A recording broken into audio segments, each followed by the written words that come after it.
Hello dear, हमारे पास आ चुका है आज का बहुत ही शानदार क्वेश्चन फंडामेंटल ऑफ नर्सिंग का। जी हाँ साथियों, नर्सिंग फाउंडेशन जो कि बिहार का आपका क्वेश्चन है जीएनएम फर्स्ट ईयर का। तो देखिए बहुत अच्छा क्वेश्चन साथियों पूछा गया है, बहुत अच्छा। जो दिमाग से लगा के नहीं लिखेंगे उनको जो है यहाँ पे दिक्कत हो सकता है और फिर वो जो कहेंगे कि जो है हम नहीं पढ़ाए हैं। ठीक है, चलिए मैं बताता हूँ कि जो है कौन कौन से क्वेश्चन पूछा गया है ऑब्जेक्टिव सब्जेक्टिव में। ठीक है, जिनका भी आने वाले एग्जाम है आने वाला समय में अदर स्टेट में, तो उनके लिए बहुत ही शानदार प्रश्न है। उनको इस प्रश्नों को प्रैक्टिस जरूर कर लेना चाहिए इस वीडियो के माध्यम से। ठीक है, चलिए शुरू करते हैं साथियों। पहला प्रश्न है, देखिए यहाँ पे ए बी एक नंबर प्रश्न है और 2 नंबर प्रश्न है। ठीक है, इसमें 3 प्रश्न है, इसमें 3 प्रश्न है, 15-15 नंबर का। ठीक है, देखिए पहला प्रश्न है नर्सिंग इथिक्स के बारे में। क्या हम आपको नर्सिंग इथिक्स नहीं पढ़ाए हैं? जाकर आप लोग देखिएगा नर्सिंग इथिक्स, समझ गए? हम बिल्कुल पढ़ा चुके हैं, समझ गए?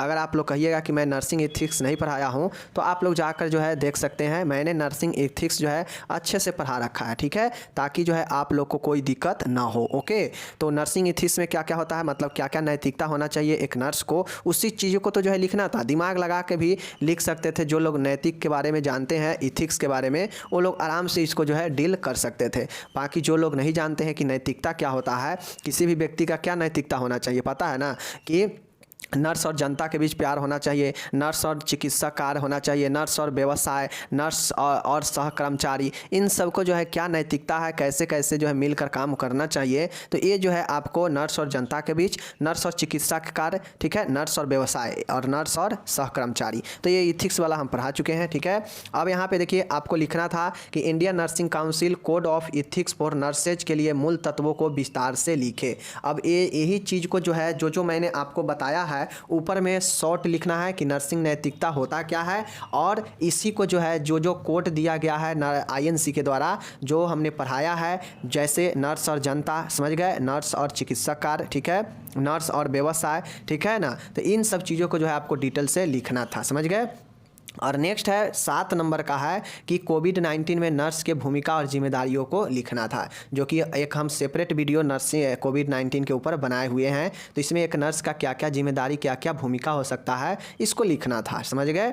चलिए दूसरा प्रश्न देखिएगा यहाँ पे, संक्रमण क्या होता है? संक्रमण किन माध्यम से फैलता है और इसके प्रकार कौन कौन से हैं? ड्रॉपलेट संक्रमण, डायरेक्ट, बहुत सारे संक्रमण हम पढ़ा चुके हैं। ठीक है, तो ये संक्रमण लिखना था। और उसके बाद नोजोकोमियल इन्फेक्शन, नोजोकोमियल संक्रमण के बारे में रोकथाम, अस्पताल जनित जो इन्फेक्शन होता है उसको रोकथाम कैसे किया जाएगा, नर्सिंग प्रबंध इसका लिखना था। तो ये सब के सब हम पढ़ा चुके हैं, समझ गए।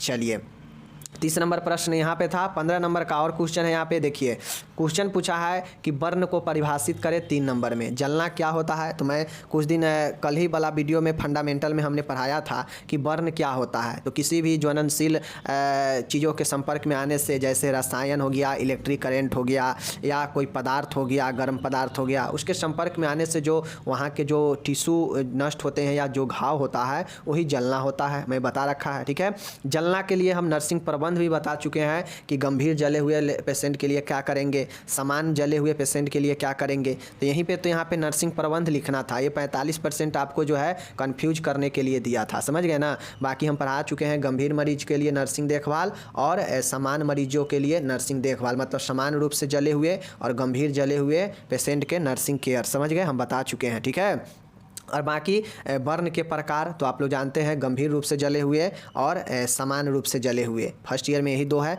बाकी आप सेकेंड ईयर में जाएंगे तो फर्स्ट डिग्री, सेकेंड डिग्री और थर्ड डिग्री बर्न पेशेंट, ये 3 प्रकार से बर्न का प्रकार है। ठीक है, बाकी ये जला हुआ भी हम पढ़ा चुके हैं, समझ गए। तो ये जो है बर्न हो गया समाप्त। ठीक है, शॉर्ट क्वेश्चन में यहाँ पे चलिए शॉर्ट क्वेश्चन की बात यहाँ पे किया जाए तो देख लीजिए आपके सामने शॉर्ट क्वेश्चन है। पहला क्वेश्चन कितना आसान है।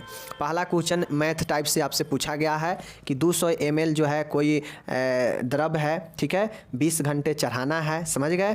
15 जो है उसका ड्रॉपर है और उसका प्रवाह दर जो है निकालना था कि प्रति मिनट कितना जो है प्रवाह होगा। तो ये गुना भाग आपको करना था, ये आपके दिमाग का क्वेश्चन है, समझ गए। अगर नॉर्मल चीज़ें हैं, गुना भाग जिनको आता होगा वो बना दिए होंगे और उनको जो है 5 नंबर मिल गया होगा, समझ गए। चलिए नेक्स्ट यहाँ पे देखिए 104 फ़ारेनहाइट को सेल्सियस में बदलना था, समझ गए। फ़ारेनहाइट को 104 फ़ारेनहाइट को सेल्सियस में बदलना था। तो समझ लीजिए, जिनको अगर फ़ारेनहाइट या सेल्सियस किसी एक फार्मूला भी अगर याद जिनको रहा होगा तो जो है आसानी से इसको जो है बना दिए होंगे। बाकी जिनको नहीं अगर याद रहा होगा तो नहीं बना पाएंगे, ठीक है। तो इसीलिए मैं बोलता हूँ, मैं जितना फिलअप कराया हूँ ना, जितना पढ़ाया हूँ उतना अगर आप करके जाते हैं तो कोई दिक्कत नहीं होगा। जैसे यहाँ पे क्या पूछा है, 104 डिग्री फ़ारेनहाइट को सेल्सियस में बदले, ठीक है। तो सेल्सियस के फार्मूला क्या होता है आप लोग जानते हैं, एफ माइनस कितना, F माइनस 32, समझ गए। और ये हो गया कोट बंद, और ये हो गया गुने 5 और बट्टा में है 9। ये सेल्सियस के फार्मूला है। इसी को प्रूफ पुट कर देना है, यहाँ पे 104 पुट कर देते तो सेल्सियस का मान आ जाता। तो यही चीज़ें था, कितना आसान था, देखते हैं ना। जिनको फार्मूला याद है बना लेते हैं।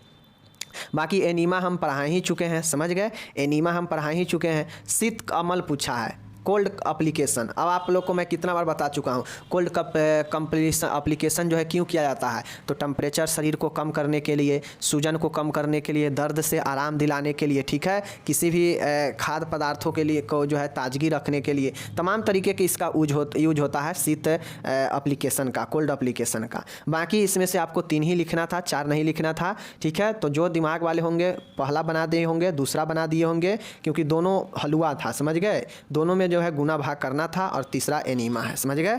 चलिए समाप्त हो गया। 5वां प्रश्न आपके सामने है जो कि फिल इन द ब्लैंक है। चलिए देखते हैं 10 कितने नंबर का है, 15 नंबर का फिल इन द ब्लैंक है, देख लीजिए। ऊतक में ऑक्सीजन का कमी हाइपोक्सिया होता है। हम कितना बार आप लोग को जो है बता चुके हैं कि ऊतकों में ऑक्सीजन का कमी या शरीर में ऑक्सीजन का कमी हाइपोक्सिया कहलाता है। समान यूरिन की प्रकृति होती है, एसिड यानी अम्लीयता होता है, ठीक है, अम्लीय होता है। ओके, चलिए नेक्स्ट है आपका, देखिएगा ऑक्सीजन सिलेंडर के बॉडी का रंग ब्लैक होता है, आप लोग को मैं बताया हूँ कितना बार, ठीक है। नेक्स्ट है 1 पिंट बराबर जो होता है, आप लोग को पता होना चाहिए कि 1 पिंट बराबर कितना होता है, ठीक है। तो यहाँ पे आप लोग देख सकते हैं 1 पिंट जो बराबर होता है आपके सामने है यहाँ पे, ये राइट आंसर है, समझ गए।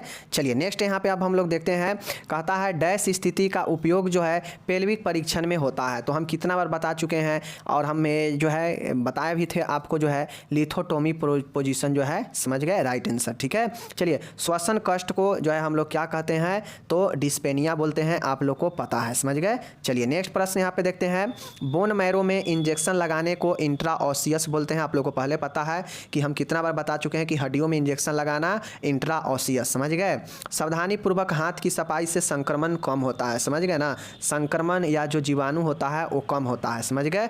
चलिए नेक्स्ट है, देखिए 8 बूंद जो मूत्र होता है इसका इस्तेमाल जो है बेनेडिक्ट सॉल्यूशन में मिलाकर चीनी के जांच में किया जाता है। 8 बूंद राइट आंसर, ओके। चलिए कुछ समय के लिए सांस रुक जाना एपनिया होता है। एपनिया मतलब क्या होता है, श्वसन की अनुपस्थित, समझ गए। ये सब तो हम करा चुके हैं। तो देखिए इस 10 में जो है, इस 10 में मैंने 9 क्वेश्चन ऐसा है जो सीधा सीधा हमारे ही फिलअप में से है, समझ गए। चलिए एक क्वेश्चन जो 1 पिंट वाला है वो क्वेश्चन हमने नहीं कराया था, जो नहीं कराया हम सीधा बोलते हैं कि हमने नहीं कराया है, ठीक है। चलिए नेक्स्ट एक के बाद देखिएगा यहाँ पे, अब यहाँ पे ये डिफिनीसन है, डिफिनीसन पूछा गया था। फर्स्ट एड, बेड सोर, बिस्तरी घाव, हिमेचूरिया, मूत्र अल्पता, इंसोमनिया, हाइपरटेंशन, खपची, फ्रैक्चर। तो जो हमारे लोग देख परिश्रवण, ठीक है, और एक है एंटीसेप्सिस। तो जो हमारे परिभाषा वाले वीडियो को अभी जो करा रहे हैं देख कर गए होंगे, उनका ये है 15 में 15 जो है नंबर यहाँ से आ जाएगा, ठीक है। देखिए टोटल देखा जाए,